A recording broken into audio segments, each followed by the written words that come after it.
Welcome to Tanji creative garden. তো বন্ধুরা দেখুন, আমরা ফলের ক্যারেটে খুব সহজভাবে আর জৈব পদ্ধতিতে কত সুন্দর ওলকপি আমরা হারভেস্ট করতে পারি বা তৈরি করে করতে পারি। তো দেখুন, এখানে আমি হারভেস্ট করছি আর আপনাদেরকেও দেখিয়ে দিচ্ছি। এটা আমরা ফলের ক্যারেটে আমি লাগিয়েছি, বা গ্রো ব্যাগেও লাগানো যায়, সেটা যে কোনো। তবে ছাদ বাগানে কিন্তু খুব সহজভাবে খুব কম পরিচর্যায় কিন্তু এত সুন্দর সবজি আমরা পেতে পারি। আর এদিকে আপনাদেরকে একটা জিনিস দেখাই, ছোট্ট কৌটোতে আমি লঙ্কা গাছ লাগিয়েছি।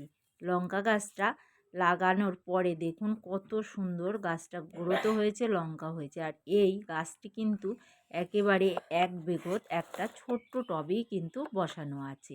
তো বন্ধুরা, এইভাবে আপনারাও ছাদ বাগানে সম্পূর্ণ জৈব পদ্ধতিতে গরমের সবজি গাছ বসিয়ে ফেলুন।